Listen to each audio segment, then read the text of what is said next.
Assalamualaikum warahmatullahi wabarakatuh. Bertemu lagi dengan saya yang sekarang akan membahas tentang standarisasi jaringan. Oke, sebelum itu mari kita perkenalan dulu. Oke, perkenalkan, nama saya Muhammad Abigail Arkul Pangestu dengan NIM 1905120404066 dari kelas TI 19B. Kali ini kita akan membahas tentang standarisasi jaringan. Apa sih standarisasi jaringan itu? Standarisasi ini adalah merupakan sebuah aturan, main atau protokol yang digunakan agar semua hal atau pekerjaan dapat berjalan dengan baik. Berikut ini merupakan pengertian dari OSI. Open System Interconnection atau OSI adalah model referensi yang mana terciptanya dalam bentuk kerangka konseptual. Bahkan sekarang ini ia telah menjadi suatu standar koneksi untuk sebuah komputer. Selain itu, ia diciptakan juga untuk memenuhi tujuan tertentu. Tujuan tersebut adalah supaya model OSI menjadi rujukan bagi setiap vendor ataupun developer, sehingga software dan produk yang mereka buat mempunyai sifat interconnect. Hal itu berarti pengguna tak harus melakukan upaya khusus dan mereka bisa melakukan kerjasama dengan sistem ataupun produk.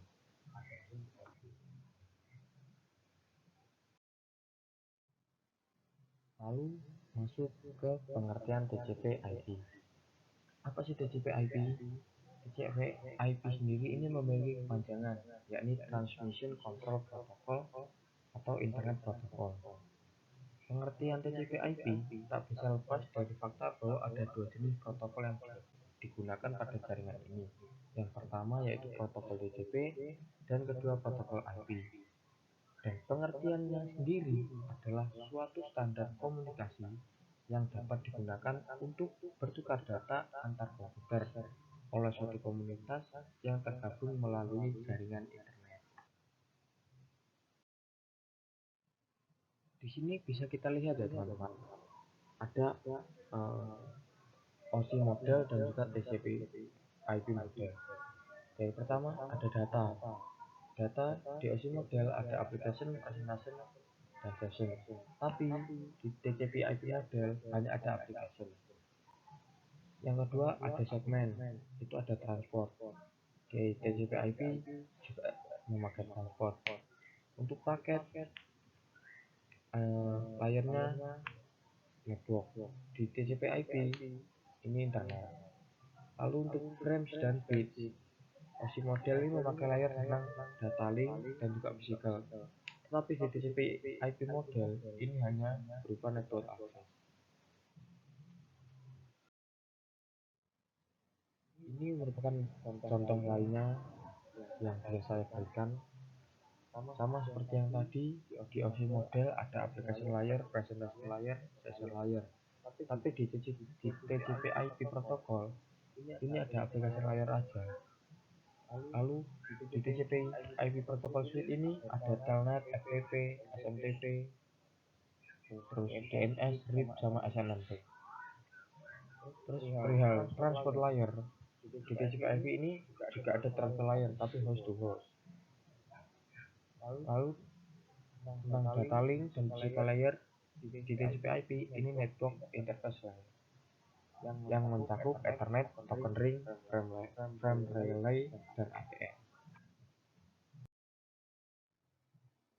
Ya, kali ini kita akan masuk ke bab selanjutnya yang akan dibahas, yaitu protokol apa saja yang bekerja di OSI. Oke, yang pertama ada application layer. Untuk application layer ini mencakup ada 9 hal. Yang pertama HTTP atau Hypertext Transfer Protocol. Protokol yang dipergunakan untuk mentransfer dokumen dan web dalam sebuah web browser melalui www.http. Juga merupakan protokol yang meminta dan menjawab antar klien dan server. Yang kedua ada FTP, File Transfer Protocol. Protokol internet yang berjalan dalam layar aplikasi yang merupakan standar untuk mentransfer file komputer atau mesin-mesin dalam sebuah jaringan internet. Yang ketiga ada NFS atau Network File System. Jaringan protokol yang memungkinkan pengguna di klien komputer untuk mengakses file melalui jaringan dengan cara yang sama dengan bagaimana penyimpanan lokal yang diaksesnya. Untuk yang keempat ada DNS, Domain Name System. Protokol yang digunakan untuk memberikan suatu nama domain pada sebuah alamat IP agar lebih mudah dikenal. Yang kelima ada POP3, Post Office Protocol. Protokol yang digunakan untuk mengambil mail dari suatu mail transfer agent yang akhirnya mail tersebut akan didownload ke dalam jaringan lokal. Yang keenam ada MIM, Multipurpose Internet Mail Extension.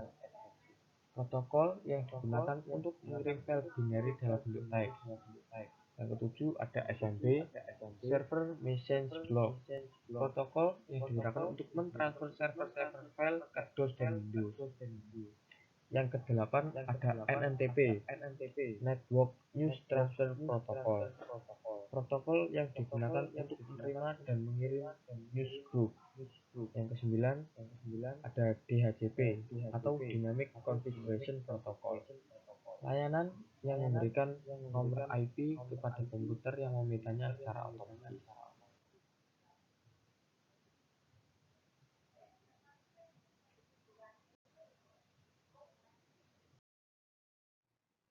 Iya. Lanjut ke basic layout. Basic layout ini terbagi menjadi beberapa layer. Yang pertama yang saya akan jelaskan ini presentasi layer. Ada beberapa hal yang di dalam presentasi layer. Yang pertama ada telnet. Telnet ini protokol yang digunakan untuk akses remote masuk ke suatu host. Data berjalan secara live tag. Untuk yang kedua ada SMTP. Ini Simple Mail Transfer Protocol. Salah satu protokol yang digunakan dalam pengiriman email di internet atau mengirimkan data dari komputer pengirim email ke server email penerima. Untuk yang ketiga ada SNMP, Simple Network Management Protocol. Protokol yang digunakan dalam suatu manajemen jaringan. Itu tadi presentasi layar. Yang sekarang kita akan jelaskan tentang session layar.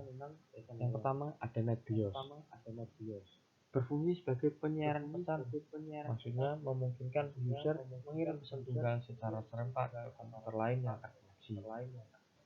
Dua, NetBEUI atau NetBIOS Extended User Interface. Berfungsi sama dengan NetBIOS, hanya sedikit dikembangkan lagi dengan menambahkan fungsi-fungsi yang memungkinkan bekerja dengan beragam perangkat keras. Yang tiga ada ADSP atau Advanced Data Stream Protocol. Fungsinya ini memantau aliran data di antara dua komputer dan untuk memeriksa aliran data tersebut tidak terputus. Yang kelima, yang keempat ada PAP Printer Access Protocol. Berfungsi untuk akses pada jaringan apapun dan untuk mengendalikan bagaimana pola komunikasi antar dua. Yang kelima ada SPDU atau Session Protocol Data Unit yang berfungsi untuk mendukung hubungan antar dua session server unit.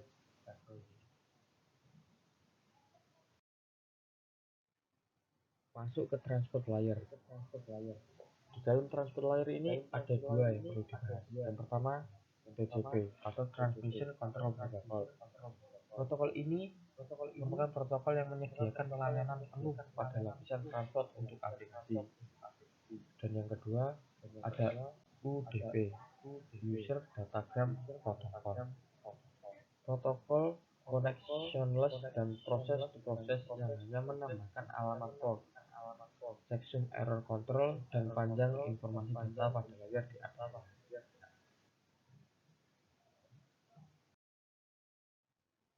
Masih dengan basic layout, tapi sekarang masuk ke network layer.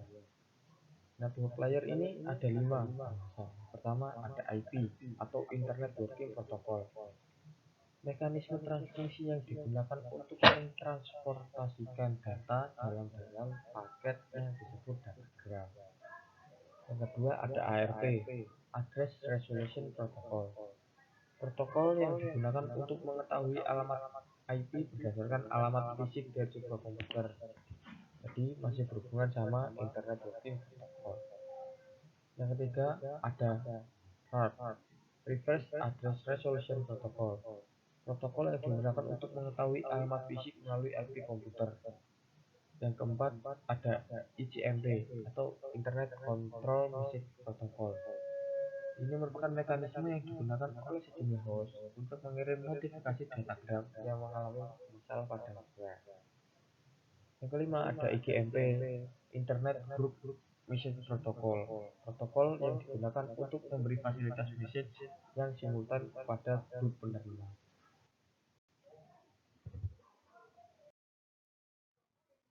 Setelah basic layer selesai, sekarang kita masuk ke infographic style. Infographic style ini ada data link layer. Yang pertama ada PPP atau Point to Point Protocol. Protokol ini merupakan protokol yang digunakan untuk point to point saja pada suatu jaringan. Jadi tidak mencakup area yang luas. Lalu yang kedua ada SLIP atau Serial Line Internet Protocol. Protokol ini merupakan protokol yang digunakan untuk menyambung serial. Jadi protokol ini merupakan protokol yang mempunyai seri paralel.